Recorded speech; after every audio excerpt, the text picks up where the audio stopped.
우리 더운 사랑교회 성도님들 주님의 이름으로 사랑하고 축복합니다. 이 시간 함께 기도하고 말씀 보도록 하겠습니다. 전능하신 하나님 은혜와 사랑에 감사합니다. 오늘도 우리와 함께 동행하시며 하나님 우리의 숨결 가운데 함께 하시는 주님의 은혜를 기억하며 나아갑니다. 하나님 정말 보잘것없고 자랑할 것 없지만 정말 주님께서 우리에게 베풀어 주시는 그 은혜로 말미암아 살아가며 그 은혜 없이 단 하루도 살아갈 수 없는 존재라는 사실을 우리가 먼저 시인하며 고백하며 인정하며 나아갈 수 있도록 인도하여 주옵소서. 하나님 매일 바른 기대 말씀을 통하여서 우리가 주님 앞에 기댈 수 있도록 인도하여 주시고 정말 주님의 은혜를 기대하며 살아갈 수 있는 우리의 인생이 될 수 있도록 주님께서 역사하여 주시옵소서. 주님들 우리와 함께 하시며 동행하실 줄 믿사오며 거룩하신 예수님의 이름으로 기도드립니다. 아멘. 네, 오늘 말씀은 사무엘상 20장 말씀입니다. 어제 목사님의 말씀을 통하여서 우리가 사무엘상 19장에 나와 있는 피스메이커와 트러블메이커에 대하여서 함께 이야기 나눴었는데요. 오늘은 사무엘상 20장 말씀 41절, 42절 말씀을 함께 보도록 하겠습니다. 41절, 42절 말씀 제가 읽겠습니다. 아이가 가매 다윗이 곧 바위 남쪽에서 일어나서 땅에 엎드려 3번 절한 후에 서로 입맞추고 같이 울되 다윗이 더욱 심하더니 요나단이 다윗에게 이르되 평안히 가라. 우리 두 사람이 여호와의 이름으로 맹세하여 이르기를 여호와께서 영원히 나와 너 사이에 계시고 내 자손과 내 자손 사이에 계시리라 하였느니라 하니 다윗은 일어나 떠나고 요나단은 성읍으로 들어가니라. 아멘. 네, 오늘 말씀은 어제 살펴보았던 말씀과 비슷한 말씀인데요. 어제는 우리가 요나단이 그 다윗을 죽이려고 하는 사울 앞에서 다윗을 변론해주고 이러한 모습들을 우리가 함께 살펴보았습니다. 자, 그런데 이것이 끝난 것이 아닙니다. 요나단의 이 변호로 인하여서 사울이 그래 내가 좀 잘못 생각했구나 라고 이렇게 끝난 것이 아니라요. 몇 번을 더 죽이려고 하였고 또한 결국은 이 사울이 너무도 강하게 다윗을 죽이려고 하자 다윗이 결국 도망쳐서 요나단이 있는 곳까지 도착하게 되었습니다. 그게 바로 요나단을 만나는 장면이 오늘 말씀 20장 첫 번째 절부터 등장하게 됩니다. 그가 도주하다가 결국 요나단을 만나는 장면이 20장 초반부에 나오게 되는데요. 그래서 요나단이 다윗에게 이야기합니다. 내가 아버지가 너가 잘못 생각하는 것 같은데 아버지랑 한번 얘기해 볼게 내가. 그래서 사울 내 아버지가 어떠한 의중인지 너를 정말 죽이려고 하는지 아니면 그냥 위협만 하려고 하는지 이런 것들을 좀 구분해서 내가 알려주겠다라고 이야기를 하는 것이죠. 그러면서 이 증표를 보여주기 위하여서 어떠한 방법을 사용하냐면 종을 데리고 있다가 화살을 쏘게 됩니다. 요나단이 화살을 쏘게 되는데 자기보다 가까운 종보다 가까운 쪽에 있다라는 것은 사울이 너를 죽일 그런 이유가 없고 지금 너를 용서하고 싶어 한다라는 것을 표현해 주는 거였고요. 반대로 종보다 더 멀리 화살을 쏘게 된다면 그것은 정말 사울이 너를 죽이려고 하니까 도망가라 라는 것을 이야기하는 것이었죠. 자, 그러다 보니까 이 화살을 결국 쏘게 되었고 사울이 다윗을 죽이려고 하는 그 의지가 강한 것을 요나단 자신의 아들까지도 알게 되었고 그러한 다윗을 왜 죽이려고 합니까? 라고 질문했을 때 사울이 다윗에게 했던 것처럼 자기의 자식을 죽이려고까지 하는 그러한 모습을 보면서 요나단이 다윗에게 빨리 도망가라 라는 것을 이야기하는 장면이 오늘 말씀에 나와 있습니다. 다윗은 숨어 있었어요. 바위 남쪽에서 일어나서 엎드려 3번 절했다라는 것은 이미 그 바위에서 계속해서 숨어 있었다라는 것을 또한 표현해 주는 것입니다. 자, 이 사실이 알게 되고 다윗이 나와서 요나단에게 3번 절을 하게 됩니다. 그러면서 서로 울게 되는데요. 이 우는 장면을 통하여서 다윗뿐만 아니라 요나단까지도 이 관계에 대해서 얼마나 귀중하게 생각했는지를 알 수 있는 것입니다. 그렇다면 요나단은 어떠한 근거로 다윗과의 관계에 근거를 삼았을까요? 어떠한 사람들은 이 41절 말씀에 서로 입맞추고 뭐 이런 이야기를 통하여서 이런 오해들을 할 때가 있습니다.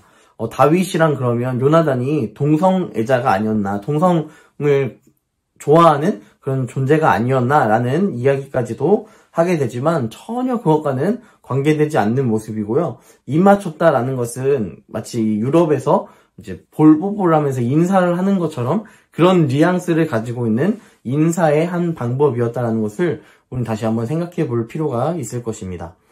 자, 그러면서 42절 말씀에 요나단이 다윗에게 이렇게 이야기합니다. 평안히 가라. 너가 평안히 가라. 라고 이야기하는 것이죠. 다윗아, 내가 아버지를 보니까 정말 너를 죽이려고 하는데, 어떻게 보면 이런 표현이겠죠? 뒤도 돌아보지 말고, 가라. 너가 갈 길을 가라. 라고 이야기하는 것입니다. 그러면서 우리 두 사람이 여호와의 이름으로 맹세한다.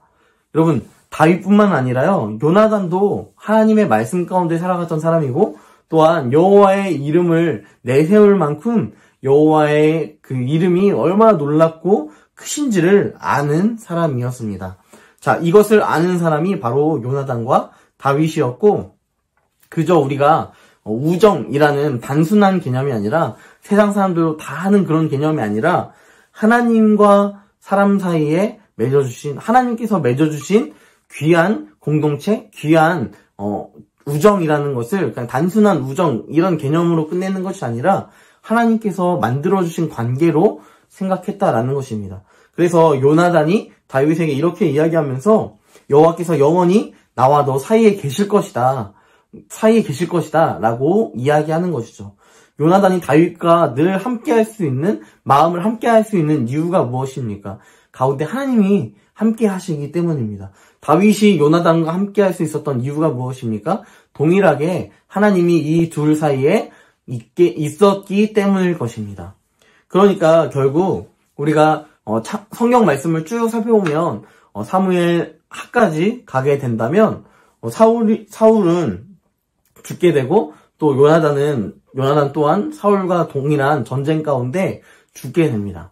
그 상황 속에서 요나단의 아들이었던 무비보셋이라는 사람을 다윗이 굉장히 극진하게 여기고 또한 자기 자식이랑 같이 밥을 먹일 정도로 굉장히 자기 자식과 다르지 않게 여길 정도의 굉장히 귀중하게 관계를 맺었다라는 것을 우리는 볼 수 있는 것입니다.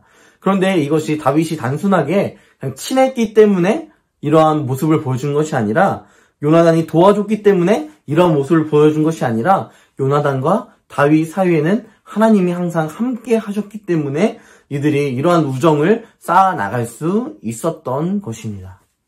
세상이 다 할 수 있는 그런 우정이 아니라요, 하나님으로 말미암아 발생되었던 우정의 관계를 갖고 있는 것이죠. 그러니까 요나단이 오히려 죽었을지라도 그의 자식까지도 자기 자녀처럼 키울 수 있는 그런 모습을 우리는 생각해 볼 수 있는 것입니다. 여러분, 이런 사랑을 어떻게 우리가 할 수 있겠습니까? 우리가 어떻게 자기 원수의 손자를 키워나가면서 살아갈 수 있겠습니까? 사실 이거는 정말 힘든 일이겠죠. 다윗이 사울만 생각했고 사울만 봤다면 무비보셋 등장하는 그 순간부터 목을 잘라 죽였어야 됐을 것입니다. 하지만 그 사울의 아들이었던 요나단, 이 요나단을 생각하면서 자신의 정말 귀한 친구, 이 친구를 생각하면서 자신의 자식처럼 여기는 그 마음, 그러면서 그 사이에 늘 하나님이 함께 하셨던 그 모습들을 우리가 생각해 볼 때에 우리는 정말 우리 안에 이러한 관계를 갖고 있는 사람들이 있는가? 우리 안에 교회 공동체가 얼마나 많이 있는데 우리 안에 모일 수 있는 공동체, 또 우리가 섬길 수 있는 공동체, 우리가 헌신할 수 있는 공동체가 얼마나 많은데 그 헌신의 자리 가운데, 그 섬김의 자리 가운데 우리가 오히려 가지 않으려고 하고 오히려 하나님의 일을 우리가 방해하기도 하고 이러한 모습들을 우리가 보여주고 있다면, 혹은 내 안에 나는 너무 연약해서 못해, 나는 너무 부족해서 못해 라는 이러한 마음들이 우리 안에 가지고 있다면 여러분 다시 한번 우리의 생각을 돌아보았으면 좋겠습니다. 우리의 힘으로 하는 것이 아니라요. 누군가의 관계 속에서 함께 하시는 하나님이 나를 이끌어 가시고 나를 돌봐 주실 것입니다. 이것을 우리가 기억하며 주님만이 나의 힘이 되어주시고 주님만이 나의 모든 삶 가운데 주권자 되어주신다는 사실을 늘 기억함으로 말미암아 요나단이 다윗을 평안 가운데 보내주었고 또한 이들 가운데 언약을 맺었을 때 다윗이 그것을 잃지 않고 기억해내며 요나단의 자녀 무비보셋을 자신의 자녀처럼 키웠던 것처럼 우리가 이러한 아름다운 공동체, 이런 하나님이 함께 하시는 공동체, 그 공동체를 교회에서 함께 세워나가는 저와 모든 성도님들이 되시기를 주님의 이름으로 간절히 소망합니다. 기도하겠습니다. 전능하신 하나님, 은혜와 사랑에 감사합니다.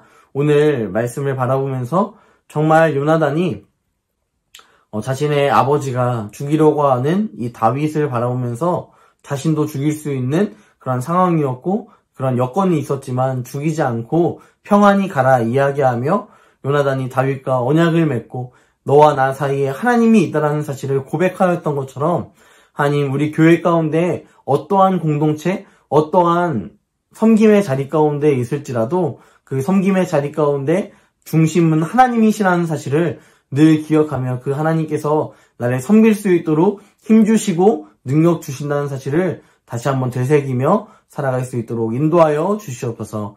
우리 더원 사랑의 교회 모든 성도들 가운데 주님 이 마음을 허락하여 주시고 하나님으로 말미암아 한 걸음 또한 내져 나갈 수 있도록 주님 역사하여 주시옵소서.